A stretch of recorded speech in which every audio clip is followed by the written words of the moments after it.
Malam turun perlahan di kota Jakarta. Lampu-lampu gedung Bratajaya Group sudah banyak yang padam. Tapi ruang kerja Raka di lantai 20 masih terang benderang. Di meja kerjanya, laptop terbuka, dan segelas kopi hitam sudah dingin di sisi kanan. Raka bersandar di kursinya, dasinya sudah terlepas. Kancing kemeja bagian atas terbuka. Biasanya di jam seperti ini, ia sudah tenggelam dalam laporan keuangan atau dokumen proyek. Tapi malam ini, pikirannya melayang ke tempat lain. Ke wajah seseorang. Ke senyum yang muncul di bawah cahaya studio pagi tadi. Evelyn Marvin, tanpa sadar, jemarinya bergerak di atas keyboard. Ia membuka mesin pencari, mengetik, Evelyn Marvin artis Indonesia. Dalam sekejap, ratusan hasil muncul. Foto-foto Evelyn bertebaran di layar. Dari iklan, karpet merah, pemotretan majalah, sampai potongan adegan film.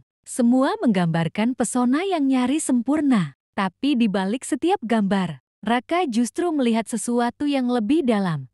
Tatapan mata yang tulus tapi lelah. Ia menggulir layar perlahan, membaca beberapa artikel. Evelyn Marvin, artis muda berbakat yang tumbuh dari nol. Rahasia disiplin Evelyn Marvin menjaga karier. Semua memujinya. Tapi kemudian, matanya berhenti di satu judul yang berbeda. Leo Alexander dan Evelyn Marvin, benarkah ada hubungan khusus di balik layar? Raka menatap layar itu cukup lama sebelum mengklik tautannya. Sebuah artikel gosip terbuka, lengkap dengan foto Evelyn dan seorang pria muda tampan di lokasi syuting, tertawa bersama di sela istirahat, dan satu foto di mana Leo tampak mengantarkan food truck bertuliskan, "From my favorite actress lebar A." Raka membaca pelan setiap kalimatnya. Kedekatan antara aktor pendatang baru, Leo Alexander, dan bintang muda, Evelyn Marvin semakin menjadi perbincangan. Leo diketahui sering mengirimkan makanan ke lokasi syuting Evelyn,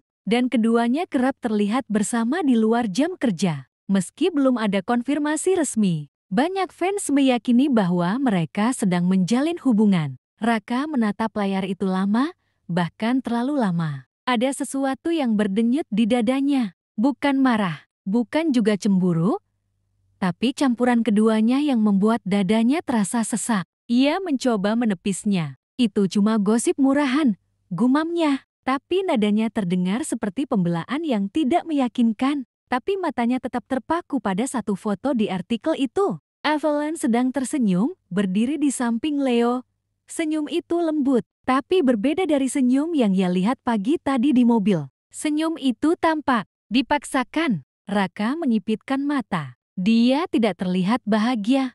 Ia menutup laptopnya dengan cepat, lalu menyandarkan tubuh di kursi, menatap langit-langit ruang kerjanya yang redup. "Kenapa aku peduli?" katanya lirih, tapi jantungnya tahu jawabannya lebih dulu. Karena tanpa ia sadari, gadis itu sudah menembus dinding yang selama ini ia bangun untuk melindungi dirinya sendiri. Telepon kantornya berdering pelan dari Nino, asistennya. Raka menatap layar panggilan sebentar lalu mematikannya. Ia tidak ingin berbicara dengan siapapun malam ini. Ia hanya duduk diam dalam remang cahaya. Matanya masih memikirkan senyum Evelyn yang muncul di layar tadi. Senyum yang sekarang, entah kenapa, terasa terlalu penting baginya untuk diabaikan. Tiba-tiba handphonenya berdering. Hampir saja ia matikan. Ternyata itu dari papanya Tuan, Roy Bratajaya, yang memintanya segera pulang ke rumah utama untuk makan malam keluarga. Ada hal penting yang akan dibicarakan.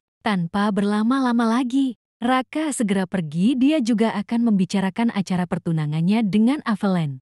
Langit Jakarta sudah gelap ketika sedan hitam. Raka memasuki gerbang besar rumah utama keluarga Bratajaya, sebuah mansion bergaya modern dengan taman luas dan deretan lampu. Taman yang menyala temaram. Suara mesin mobilnya disambut oleh derit lembut pintu depan yang terbuka. Dari dalam, suara lembut Nyonya Ratna Bratajaya, ibunya, terdengar memanggil, "Raka, nah, akhirnya kamu datang juga. Papa sudah menunggu di meja makan." Raka menanggalkan jas dan berjalan masuk. Langkahnya tegap, tapi matanya sedikit lelah. Di ruang makan yang luas dan elegan itu, Tuan Roy Bratajaya, ayahnya, sudah duduk di ujung meja, membaca berkas tipis sambil mengenakan kacamata. Begitu Raka duduk, Roy menutup berkas itu dan menatap putranya dengan senyum tipis. Datang juga. Akhirnya, Papa pikir kamu masih sibuk di kantor. Sudah selesai, kok Pa? Jawab Raka singkat. Raka memang sengaja datang malam ini. Ada hal penting yang ingin kubicarakan juga. Nyonya Retna menatap anaknya dengan penuh kasih. Kita pun begitu. Ada hal yang perlu kita bahas tentang pertunanganmu dengan Evelyn. Raka menatap keduanya, merasa waktu berpihak padanya malam ini. Kebetulan itu juga yang ingin kubicarakan. Katanya pelan namun mantap. Pelayan datang membawa makanan, steak medium, sup asparagus, dan orange juice. Tapi suasana meja makan terasa lebih formal dari biasanya. Ada keseriusan yang menggantung di udara. Roy mengangkat gelasnya sebelum bicara. Kami sudah berdiskusi. Raka, kami ingin mempercepat pertunanganmu dengan putri keluarga Marvin. Mama sudah bicara dengan Rosalina, dan mereka setuju. Minggu depan waktu yang baik, menurutku. Raka diam sejenak. Ia tahu ayahnya selalu berpikir cepat dan tegas. Tapi kali ini, ia tidak bisa langsung menyetujui. Ia menatap ayahnya dengan hormat, lalu berkata, "Pa, aku juga ingin pertunangan ini segera dilakukan. Tapi, aku punya satu permintaan." Roy menatapnya dengan dahi berkerut. "Permintaan? Apa itu?" Raka menegakkan tubuhnya. "Aku ingin acara pertunangan ini dilakukan secara tertutup, tanpa media, tanpa tamu besar, hanya keluarga inti." Ruangan seketika sunyi. Nyonya Ratna saling pandang dengan Roy. Ekspresi keduanya menunjukkan keterkejutan. "Tertutup?" tanya sang ibu pelan. "Kamu serius, Raka? Itu bukan kebiasaan keluarga kita. Semua acara keluarga besar selalu terbuka dan diberitakan." Raka mengerti, justru itu, "Ma," sahut Raka tenang tapi tegas. "Evelyn tidak menginginkannya, dan aku mengerti alasannya." Roy bersandar di kursinya, menatap putranya dengan tajam. "Apa ini ide Evelyn?" Raka menatap balik ayahnya tanpa gentar. "Ya, tapi bukan karena ia tidak menghormati keluarga kita. Evelyn hanya ingin melindungi karirnya. Dunia hiburan tidak seperti dunia bisnis, Pa. Satu berita saja bisa menghancurkan reputasi. Dia hanya ingin waktu untuk menyelesaikan kontrak-kontraknya sebelum publik tahu." Roy terdiam. Ia mengetuk meja pelan dengan jarinya, sebuah kebiasaan saat berpikir. Sebenarnya ia senang ternyata Evelyn bisa mencairkan hati putra bungsunya itu seperti dugaannya. Meski ia tidak menyangka, Raka akan secepat itu tertarik pada gadis itu dan perlahan melupakan masa lalunya. Tapi ia tetap harus berpura-pura tegas di depan putranya itu, untuk menguji sejauh mana Raka akan melindungi Evelyn. "Kau membelanya, Raka." "Aku tidak membela, Pa," jawab Raka tenang. "Aku memahami. Aku melihat sendiri bagaimana dia bekerja. Evelyn bukan gadis sembarangan. Ia bertanggung jawab, disiplin, dan menjaga nama baiknya lebih dari siapapun yang pernah kutemui." Roy tersenyum mendengar putranya, yang tak pernah membela wanita manapun sejak kepergian Caca.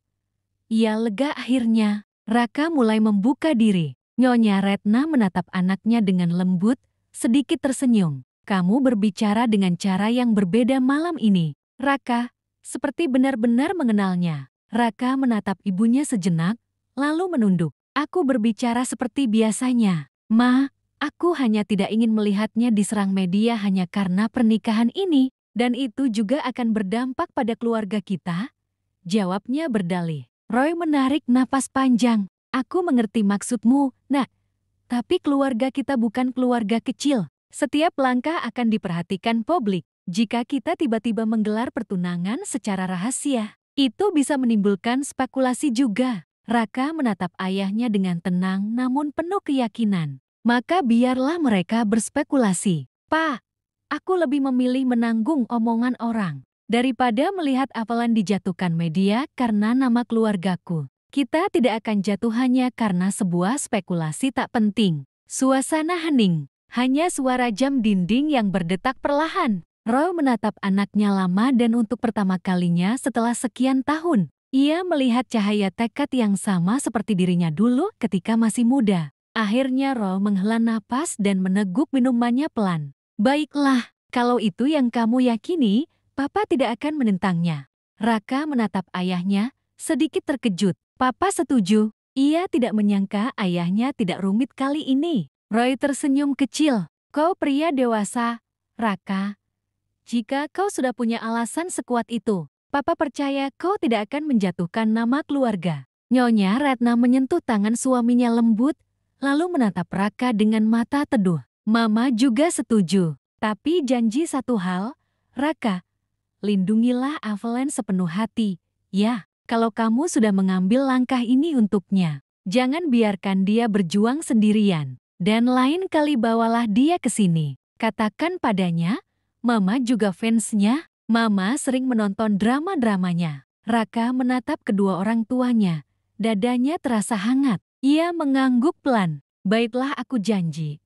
Ma, tapi sejak kapan Mama suka menonton drama? Sejak dulu sayang. Kamu memang selalu sibuk sampai tidak tahu mamamu ini juga penggemar calon istrimu. Mereka semua tertawa. Raka yang biasanya sedikit bicara, kali ini banyak bercerita tentang seorang gadis. Hal itu sudah lama tak terjadi sejak kepergian mantan kekasihnya. Dan senyum yang terpancar darinya hari ini membuat Ratna sangat bahagia. Dan malam itu, ketika mereka menyelesaikan makan malam dalam keheningan yang hangat, Raka tahu langkahnya untuk memperjuangkan Evelyn bukan sekadar urusan bisnis keluarga. Untuk pertama kalinya, ia merasa keputusannya lahir dari tempat yang paling jujur, yaitu hatinya sendiri.